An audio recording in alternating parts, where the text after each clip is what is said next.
नमस्कार दोस्तों, स्वागत है आपका एक बार फिर मेरे YouTube channel DJ science classes में।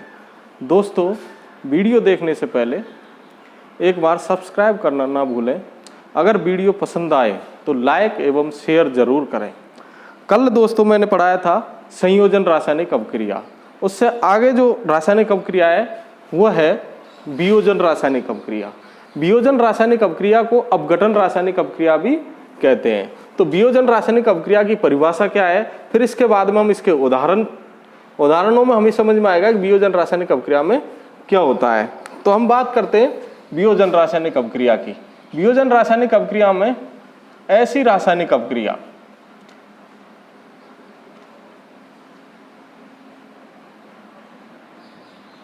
जिसमें एकल अभिकर्मक या अभिकारक टूटकर दो या दो से अधिक तत्वों में विभक्त होता हो, वियोजन रासायनिक अभिक्रिया कहलाती है। वियोजन का मतलब ही होता है किसी भी तत्व को तोड़ना। वियोजन का अर्थ ही तोड़ना होता है।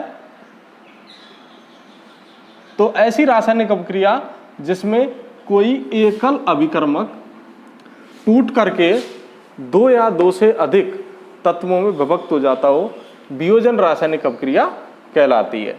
वियोजन रासायनिक अभिक्रिया के कल मैंने आपको प्रकार भी बताए थे।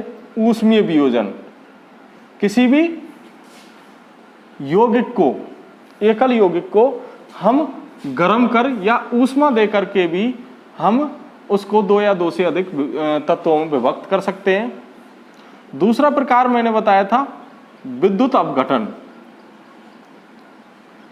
विद्युत अपघटन में किसी भी यौगिक का जलीय विलयन लेकर के अगर हम उसमें विद्युत धारा प्रवाहित करें और उसे दो या दो से अधिक तत्वों में विभक्त करें तो वो विद्युत अपघटन या विद्युत वियोजन में आएगी। तीसरी जो मैंने बताई थी आपको वो थी प्रकाशीय वियोजन। प्रकाशीय वियोजन में किसी भी यौगिक को प्रकाश की उपस्थिति में अगर हम रखेंगे तो वो दो या दो से अधिक तत्वों में टूट जाएगा। जैसे अगर मैं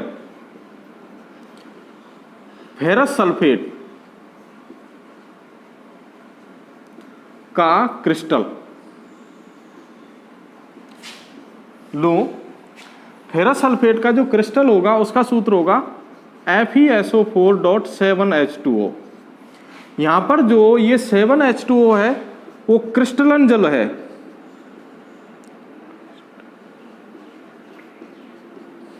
जल के अणु हैं, क्रिस्टलन जल के अणु हैं।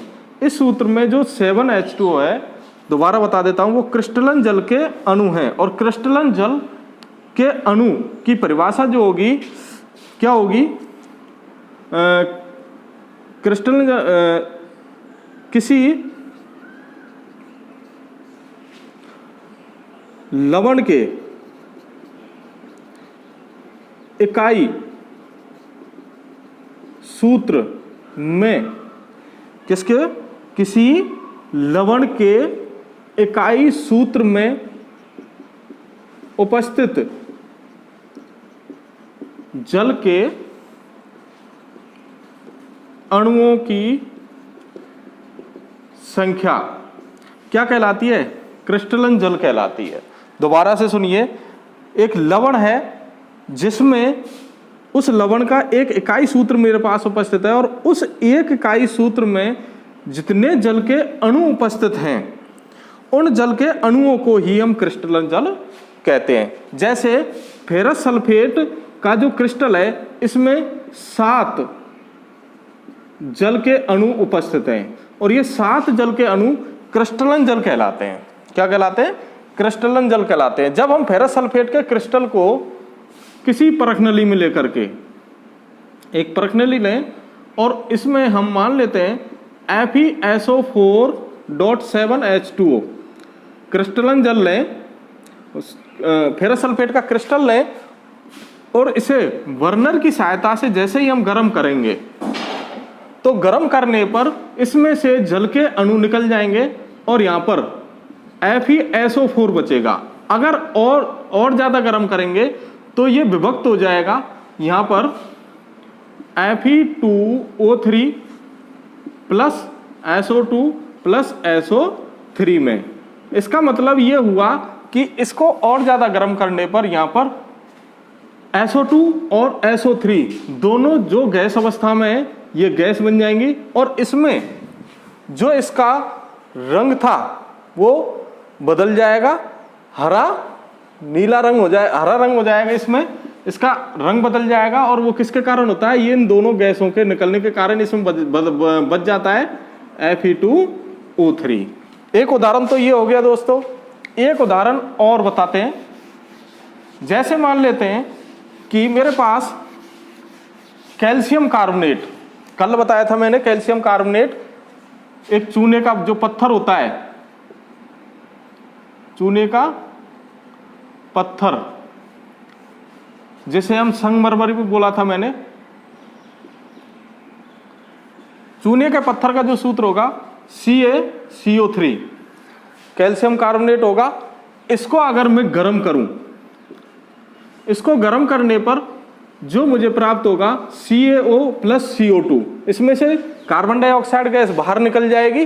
कार्बन डाइऑक्साइड गैस बाहर निकलने के बाद में हमें जो उत्पाद बचा, देखो एकल उत्पाद है और ये एकल उत्पाद गर्म होकर के दो या दो से अधिक तत्वों में वियोजित हो रहा है। सीधी सी बात है, वियोजन अभिक्रिया है।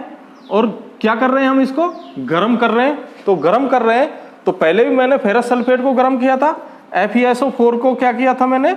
गर्म किया था। इसका मतलब इसमें भी ऊष्मा दे रहे हैं और यहाँ पर भी हम क्या दे रहे हैं? इसको ऊष्मा दे रहे हैं। तो ये दो या दो से अधिक तत्वों में टूट गया और जो ये हमें CaO प्राप्त हुआ इसका नाम है कैल्शियम ऑक्साइड। Calcium oxide. ये कैल्शियम जो ऑक्साइड है इसको हम कहेंगे बिना बुझा हुआ चूना। बिना बुझा हुआ चूना। ये दोस्तों पुताई करने के, सीमेंट बनाने के काम में लिया जाता है। अगली बात करते हैं हम। अगर तीसरा उदाहरण मैं इसका लूं, अगर मेरे पास लेड नाइट्रेट है,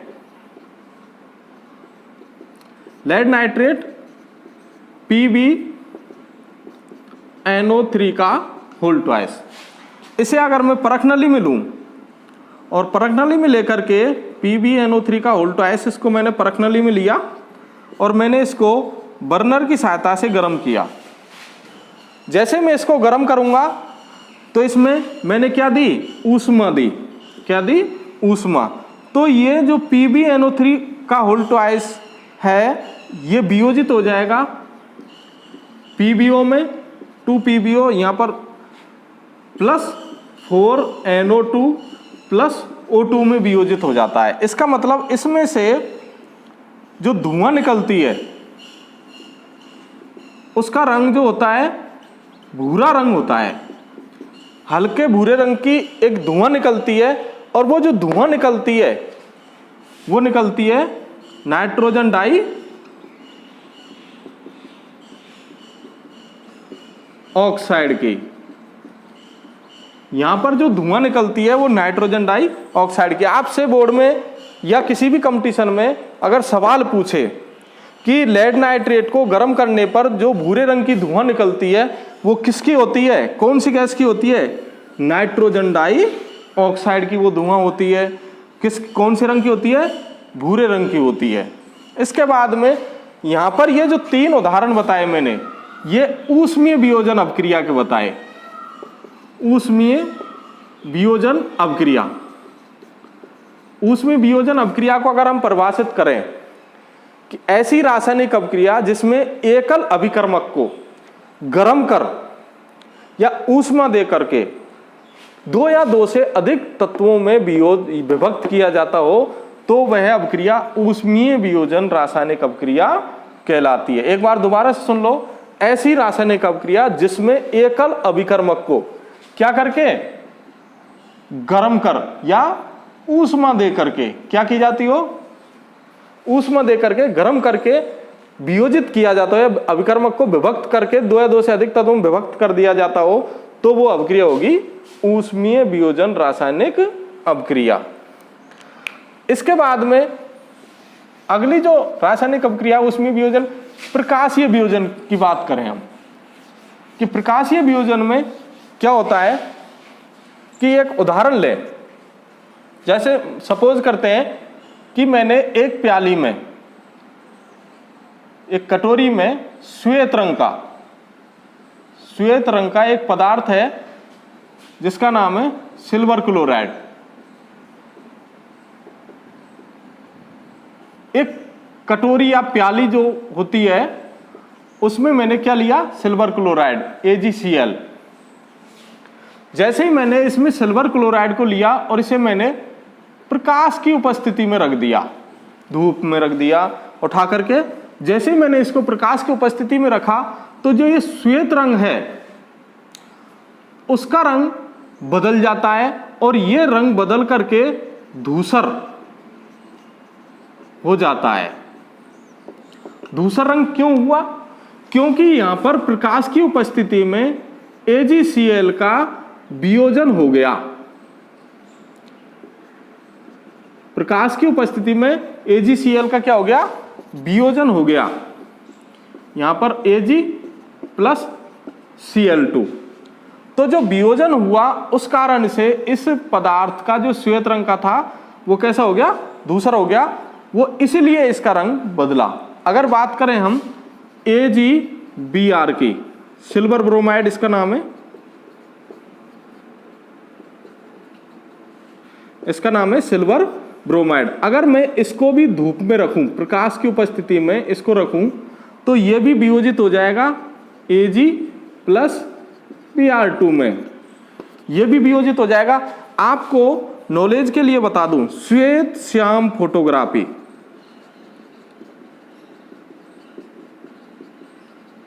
श्वेत श्याम फोटोग्राफी जिसको हम ब्लैक एंड व्हाइट इंग्लिश में बोलते हैं, ब्लैक एंड व्हाइट आजकल तो कलर की फोटो और डिजिटल फोटो चल रही है, रील वाली कोई फोटो अपने अब नहीं है उपलब्ध, लेकिन पुराने समय में पहले, कुछ समय पहले ब्लैक एंड व्हाइट फोटो खिंचा करती थी, कैमरे में एक रील हुआ करती थी, उस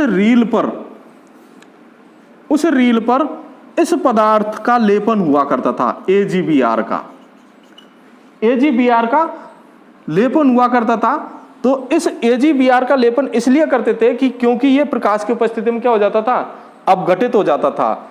जैसे ही कैमरे से फोटो खींचते थे तो सामने वाली कोई भी वस्तु है उससे प्रकाश का परावर्तन होकर के और वो रील पर पड़ता था, तो जिस जगह पे पड़ता था उस जगह का AgBr अपघटित हो जाता था और उसकी छाया प्रति उसके रील के अंदर बन जाती थी। इस प्रकार से यहाँ पर श्वेत श्याम फोटोग्राफी में AgBr सिल्वर ब्रोमाइड का उपयोग किया जाता है।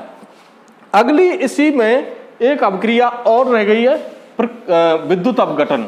इसके लिए एक प्रयोग करते हैं, जैसे सपोज करते हैं, एक प्रयोग करें कि कोई रासायनिक अभिक्रिया है, उसमें किसी यौगिक का विलयन लें और उसमें अगर विद्युत धारा प्रवाहित करें तो वो विलयन विद्युत की उपस्थिति में वियोजित हो जाता है और विद्युत की उपस्थिति में वियोजित होने के कारण ही उसको विद्युत अपघटन कहेंगे।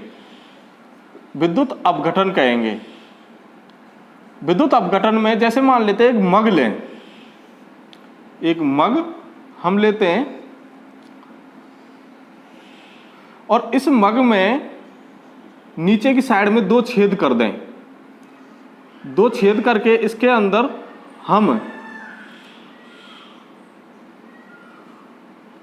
ग्रेनाइट की इलेक्ट्रोड लगा देते हैं। एक इलेक्ट्रोड ये लगा दी, एक इलेक्ट्रोड ये लगा दी। इलेक्ट्रोड लगा देते हैं इसके अंदर। इलेक्ट्रोड लगाने के बाद में इनके ऊपर ये है इलेक्ट्रोड।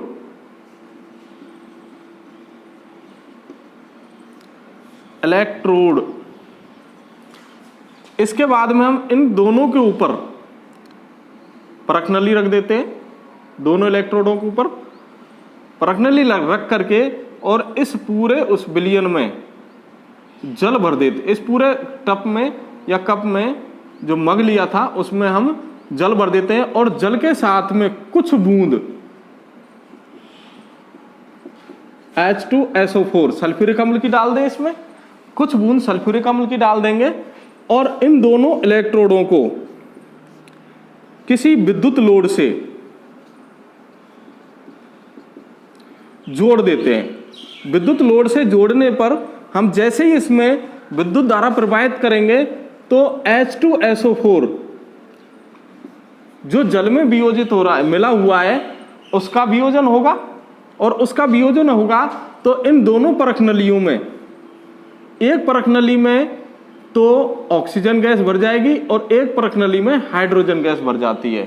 हाइड्रोजन गैस की मात्रा अधिक होगी, हाइड्रोजन गैस की मात्रा, जबकि ऑक्सीजन की मात्रा जो होगी वो कम होगी।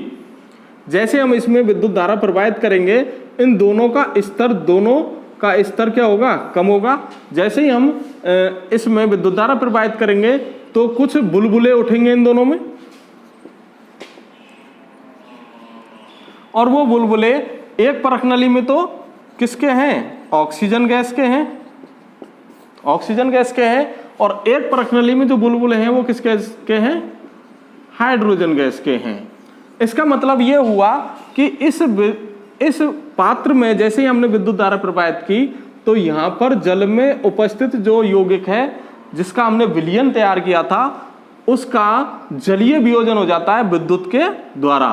तो इस प्रकार से जो अपक्रिया विद्युत की उपस्थिति में जो यौगिक वियोजित होता है उसे हम कहेंगे विद्युत अपघटन।